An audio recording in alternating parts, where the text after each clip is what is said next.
Hello friends. Maintenance maintenance का जो law है वो सबसे ज़्यादा मद्देनज़र रखकर बनाया गया है। जो डिपेंडेंट वाइफ्स हैं, चिल्ड्रन हैं, पेरेंट्स हैं, हस्बैंड भी है, इसको लेकर तमाम तरह के स्टैट्यूट हमारे देश में लागू हैं।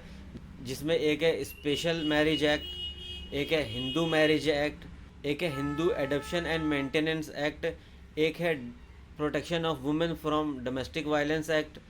एक और है सेक्शन 125 जो सीआरपीसी में है, जिसके तहत भी जो डिपेंडेंट वाइफ है, चिल्ड्रन है, वो अपना claim before the concern court file कर सकते हैं और वहाँ से मेंटेनेंस का एक ऑर्डर रिस्पोंडेंट के खिलाफ ले सकते हैं। तो ऐसे में सबसे ज़्यादा जो परेशानियाँ आती हैं जो वो क्या हैं, क्या ऐसे मेंटेनेंस के लिए जो डिपेंडेंट्स हैं वो जो अभी मैंने आपको 4 5 6 कानून बताएं, क्या सब में एक एक एप्लीकेशन लगा सकते हैं? क्या सब में वो अलग अलग अपना मेंटेनेंस ले सकते हैं? अगर नहीं ले सकते तो क्यों नहीं ले सकते, और अगर हाँ ले सकते हैं तो उसका क्या तरीका होगा, और क्या वो अमाउंट होगा जो इंटरिम मेंटेनेंस का फिक्स किया जाएगा, या अल्टीमेटली जो फाइनल डिसीजन होगा, डिक्री होगी मेंटेनेंस की, वो फिक्स की जाएगी, तो वो क्या अमाउंट होगा, वो किस तरह से देखकर उस अमाउंट को फाइनलाइज किया जाएगा, उस क्वांटम को कैसे फिक्स किया जाएगा। और अगर एक पति उसके पेमेंट को नहीं करता है जो कोर्ट ने ऑर्डर किए हैं मेंटेनेंस को, तो उसके बाद जो वाइफ है या वो बच्चे हैं उनके पास क्या वो अधिकार होंगे कि वो किस तरह से इन्फोर्समेंट ऑफ डिक्री करा सकेंगे, किस तरीके से करा सकेंगे, और वो क्या डेट होगी जिस डेट से वो मेंटेनेंस के लिए एंटाइटल होंगे। क्या वो डेट वो होगी जिस दिन वो हस्बैंड से दूर रह रहे हैं,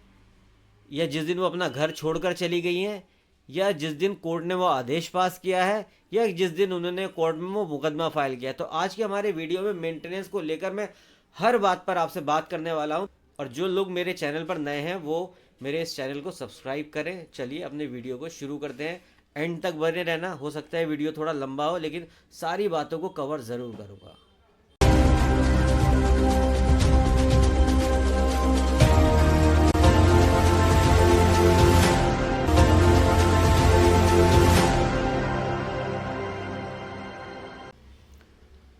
तो जैसे मैंने आपको भी बताया कि मेंटेनेंस को लेकर बहुत सारे कानून हैं हमारे देश में। हिंदू मैरिज एक्ट है, स्पेशल मैरिज एक्ट है, डोमेस्टिक वायलेंस एक्ट है, 125 सीआरपीसी की एक एप्लीकेशन लगती है कोर्ट में मेंटेनेंस के लिए, वो है Hindu adoption and maintenance act है। तो इसमें अगर आप Hindu adoption and maintenance act और हिंदू मैरिज एक्ट को छोड़ दें तो बाकी के जो तीन और हैं, जैसे 125 सीआरपीसी की एक एप्लीकेशन है, या डोमेस्टिक वायलेंस का कोई केस है, या स्पेशल मैरिज एक्ट का कोई एक मेंटेनेंस का केस है, तो ये सिर्फ ये सारी कम्युनिटीज़ पर एप्लीकेबल होगा। किसी भी जात धर्म पर स्पेसिफिक नहीं है, ये सब पर एप्लीकेबल होता है। और इसके तहत किसी भी धर्म के लोग कोर्ट में जाकर ऐसे रिलीफ के लिए अपनी एक एप्लीकेशन वकील के थ्रू फाइल कर सकते हैं और ऐसे मेंटेनेंस को ले सकते हैं अगर उनके पति यानी जो भी रिस्पोंडेंट है वो उनको मेंटेन नहीं कर रहा है। और ये मेंटेनेंस लॉ बना किस लिए है? जैसे मैंने अभी आपको बताया था, ये बना है जो डिपेंडेंट वाइफ्स हैं, चिल्ड्रन हैं, पेरेंट्स हैं।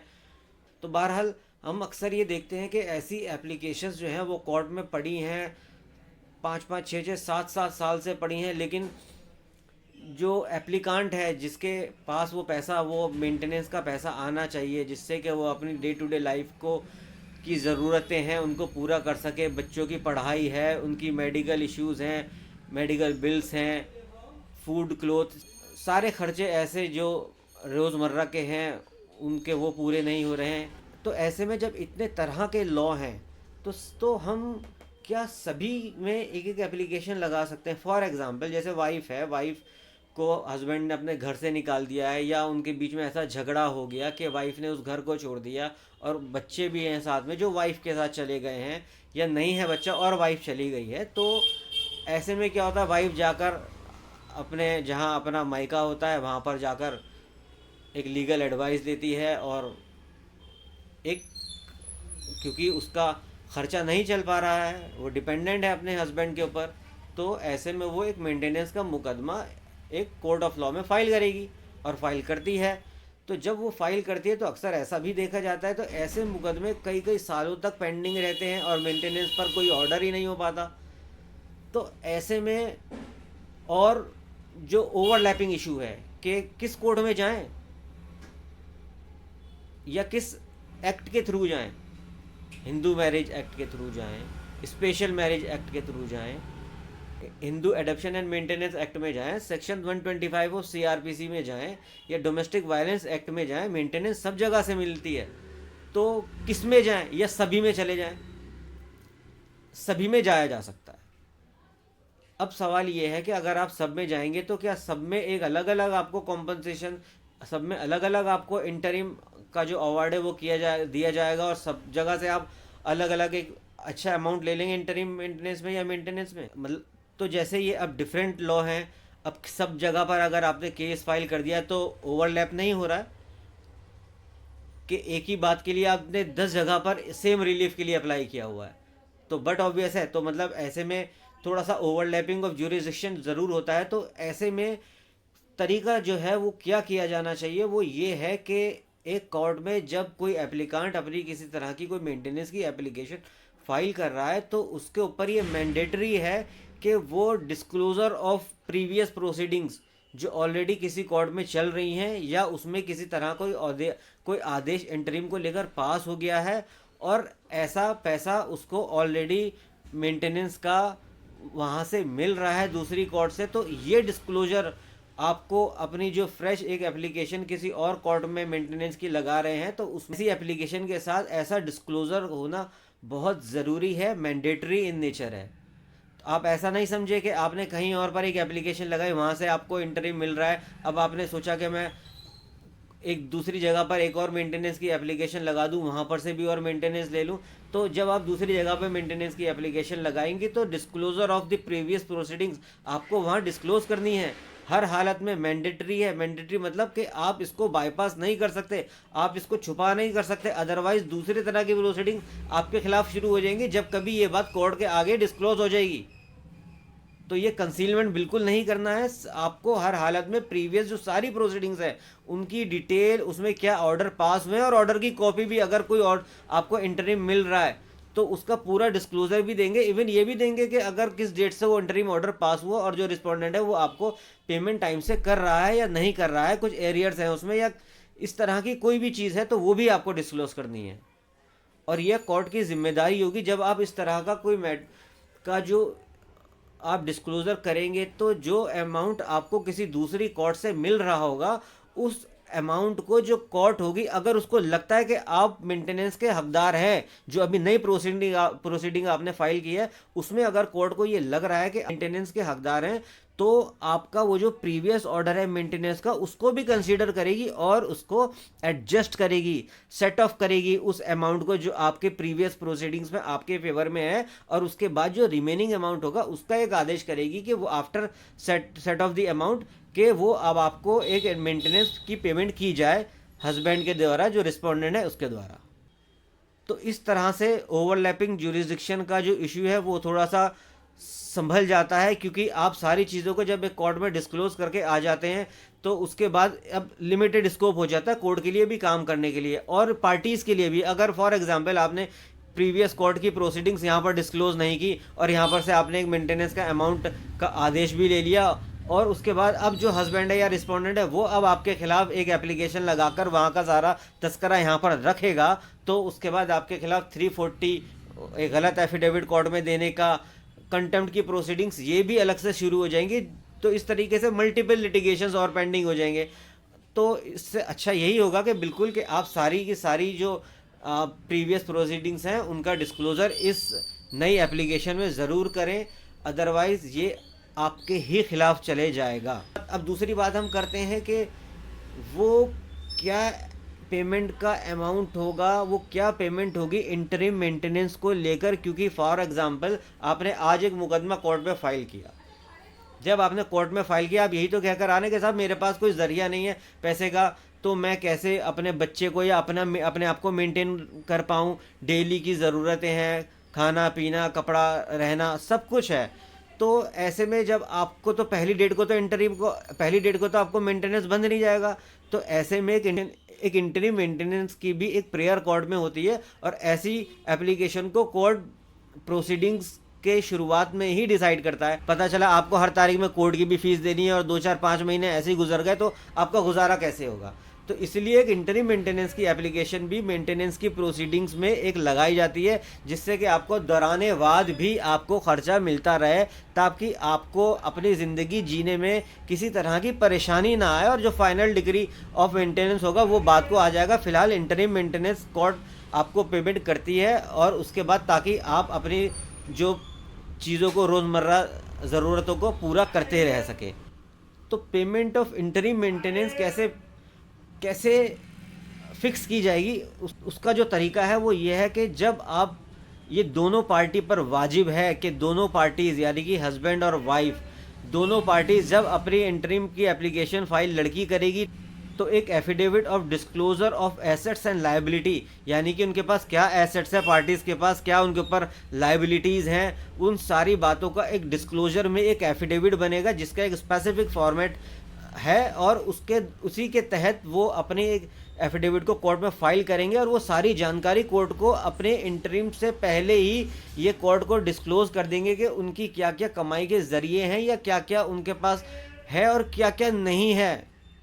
ये सारी बातें कोर्ट को बताएंगे, तब उस बेसिस पर ही कोर्ट जो है वो इंटरिम मेंटेनेंस का और फाइनल अमाउंट ऑफ मेंटेनेंस को भी फिक्स करता है। तो ऐसे एसेट्स और लायबिलिटी का जो डिस्क्लोजर का एक एफिडेविट का फॉर्मेट है, उसके हिसाब से आप उसको फिल करेंगे। उसमें आपकी पर्सनल इन्फॉर्मेशन, आपकी क्वालिफिकेशंस के रिगार्डिंग, आपके बिजनेस, आपका जो प्रोफेशन हो, आपके अर्निंग का सोर्स क्या है, इन सारी चीज़ों को लेकर उस एफिडेविट में आपको अपना पूरा डिस्क्लोजर देना होगा। जैसे आपका नाम क्या है, आपका मैरिज की डेट क्या थी, आपका डेट ऑफ सेपरेशन क्या है, आपके कितने डिपेंडेंट्स हैं, उन डिपेंडेंट्स की क्या कोई इनकम के सोर्सेज हैं, या उन डिपेंडेंट्स के साथ आपका रिलेशन क्या है, उन डिपेंडेंट्स की एज क्या है, उनके मेडिकल एक्सपेंसेस क्या हैं, अगर कोई ऐसा चल रहे हैं तो, या किसी तरह के आपका लीगल प्रोसीडिंग चल रही हैं, उनके ऊपर आपके क्या क्या एक्सपेंसेस इनकर्ड हो रहे हैं। तो ये सारी चीज़ें, और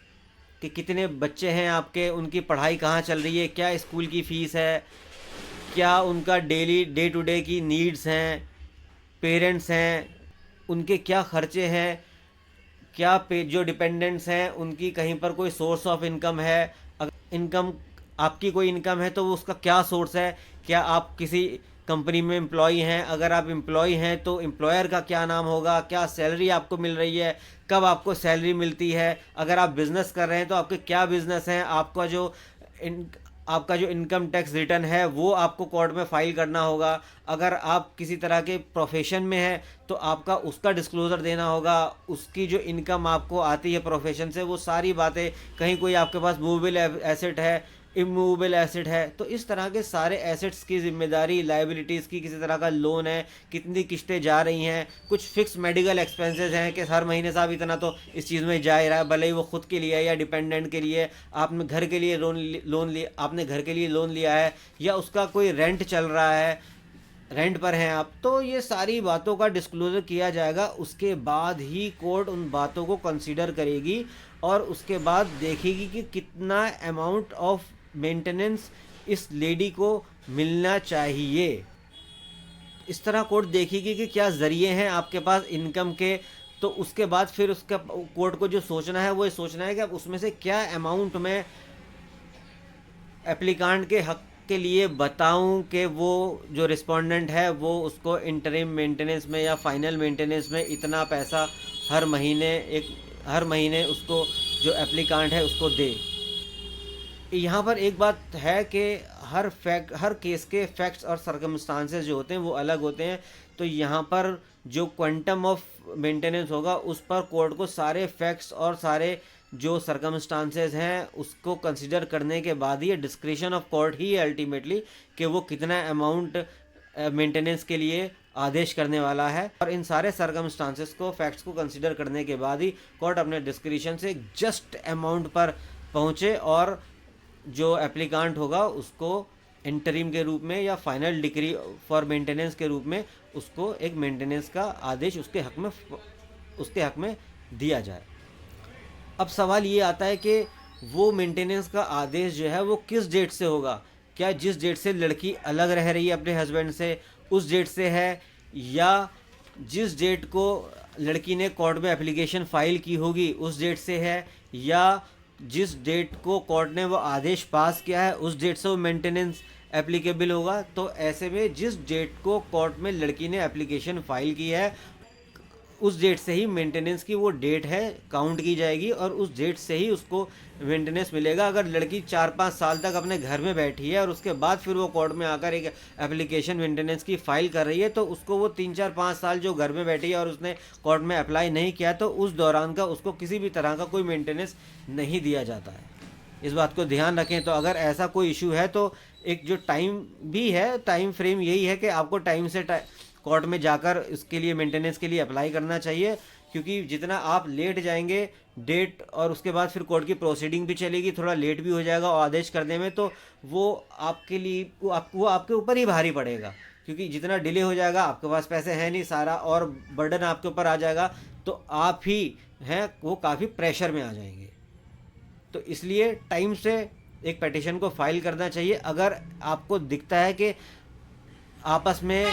बातचीत से मसला नहीं सुलझ रहा है, ये ध्यान रखें, पता चला बातचीत से मसला सुलझ भी रहा है लेकिन फिर भी आपने कोर्ट में फाइल कर दिया, तो इससे इस तरह का डिस्प्यूट आ जाता है कि फिर उसके बाद ख़त्म होने के चांसेस बहुत कम हो जाते हैं, क्योंकि फिर लड़का भी लीगल एडवाइस देता है, वकील साहब उसको भी एक एडवाइस करते हैं, फिर वो भी एक मुकदमा फाइल करता है, फिर आपको भी मजबूरी में 1-2-4 और मुकदमे फाइल करने पड़ते हैं, तो अब डिस्प्यूट इतना बढ़ जाता है कि उसको भरना मुश्किल होता है। तो इसलिए पहले कोशिश यही करें कि आपका अगर सेटलमेंट हो रहा है, बातचीत से मसला सुलझ रहा है, दोस्त हैं, रिश्तेदार हैं, भाई बहन हैं, सब लोग मिलकर बीच में बैठकर सभ्य समाज के लोग आपके मसले को सुलझा सकते हैं। अगर ऐसा नहीं होता है तो फिर आपको टाइम से ही कोर्ट ऑफ लॉ में अप्रोच कर लेना चाहिए, क्योंकि जितना डिले आप अगर कोर्ट में जाने में करेंगे तो उतने ही देर में आपको मेंटेनेंस का आदेश मिलने वाला है और एप्लीकेबल भी उस डेट से होगा जिस डेट को आप कोर्ट में गए हैं। अब एक सवाल ये आता है कि जब कभी ऐसा कोई आदेश कोर्ट पास कर देती है किसी मेंटेनेंस को लेकर, पर पतिदेव साहब तो कोर्ट में पैसा जमा ही नहीं करा रहे। कोर्ट ने कहा हर महीने फॉर एग्जाम्पल 10,000 रुपये जो मिस्टर हस्बैंड है वो अब हर तारीख को हर महीने में या तो कोर्ट में डिपॉजिट कराएं डेट में और लड़की वहाँ से ले लेगी, या लड़की को हर महीने उसके बैंक अकाउंट में, जो भी एक सेटल किया जा रहा है बात को, जो भी एक तरीका कोर्ट ने फाइंड किया कि इस तरीके से पेमेंट की जाए, उस तरीके से अगर वो पतिदेव साहब अपनी वाइफ को मेंटेनेंस का पैसा नहीं दे रहे हैं तो वाइफ तो कोर्ट में जा रही है, कोर्ट में बता दे रही है साहब ये मेंटेनेंस का पैसा नहीं मिला, तो अब वो क्या करे। ऐसे बहुत सारे केसेस हैं जहाँ पर 2-2, 3-3 साल हो गया मेंटेनेंस का ऑर्डर हुए हुए, लेकिन हस्बैंड की तरफ से कोई पेमेंट जमा नहीं करी जा रही है, क्योंकि हस्बैंड को पता है कि अब ये कोई एक एप्लीकेशन फाइल करेंगे उसके लिए मुझे टाइम मिलेगा, फिर उसके बाद मैं किसी एक स्पेसिफिक ऑर्डर को चैलेंज कर दूंगा, वहाँ पर उसको डिस्टर्ब करूँगा प्रोसीडिंग्स को। तो ऐसे मसलों को निपटाने के लिए ही जो कानून में कुछ प्रावधान भी दिए गए हैं। फॉर एग्ज़ाम्पल अगर आपने 125 में कोई एप्लीकेशन लगाई है और उसमें कोर्ट ने एक आदेश भी पारित कर दिया है आपके हक में कि आपको इंटरिम में इतना पैसा ये मिस्टर हस्बैंड देंगे, अगर ये आपको पैसा नहीं दे रहे हैं तो आपको विद इन 1 ईयर एक application under section 128 CRPC court में फाइल करनी है, ताकि आप उसको एग्जीक्यूट करा सके, जो एरियर ऑफ पेमेंट है उसकी रिकवरी आप अपने हस्बैंड से कर सकें। और साथ में आपके पास ये भी एक तरीका रहता है कि आप जहाँ पर अगर आपका हस्बैंड कहीं काम कर रहा है, जॉब में है, तो वहाँ पर ही कोर्ट के डायरेक्शन से उसकी जो स्पेसिफिक वहाँ पर से सैलरी उसके अकाउंट में आती होगी, तो कोर्ट के डायरेक्शन से उसके अकाउंट से उतना स्पेसिफिक अमाउंट जो एक वाइफ के चिल्ड्रन के हक में होगा, उतना अमाउंट कोर्ट वहाँ पर आदेश करेगी एम्प्लॉयर को कि वो डिडक्ट करके इस ABC अमाउंट में जो एप्लीकांट का अकाउंट होगा उसमें डिपॉजिट कराएं या उनको दें। इस तरीके से भी वाइफ को पेमेंट मिल जाती है एग्जीक्यूशन या इन्फोर्समेंट ऑफ डिक्री और ऑर्डर जो भी कोर्ट ने दिया है मेंटेनेंस को लेकर, इंटरिम मेंटेनेंस को लेकर, तो इस तरीके से उसको हासिल किया जा सकता है। और उसके अलावा हिंदू मैरिज एक्ट के सेक्शन 28A में भी आप जा सकते हैं और उस जो डिक्री है, जो इंटरिम ऑर्डर आपके हक में है, उसके एग्जीक्यूशन के लिए एक एप्लीकेशन वहाँ भी फाइल की जा सकती है। और बाकी ऐसे मैटर्स के लिए आपके पास एक और रेमेडी रहती है, वो है सिविल ज्यूरिसडिक्शन। आप सिविल कोर्ट में एक मुकदमा रिकवरी ऑफ मनी के लिए फ़ाइल कर सकते हैं, और उसमें फिर आपको जो भी उसके अलावा कुछ और इंटरेस्ट एप्लीकेबल होगा वो भी उसमें आपको मिलेगा। तो इस तरीके से आप जो परेशानियां इस तरह के मुकदमों से देख रहे हैं उनसे बच पाएंगे। उम्मीद करता हूं कि आपको मेरा ये वीडियो इन्फॉर्मेटिव लगा होगा। अगर आपको मेरा ये वीडियो इन्फॉर्मेटिव लगा है तो मेरे इस चैनल को लाइक करें, सब्सक्राइब करें और शेयर भी करें। Thank you.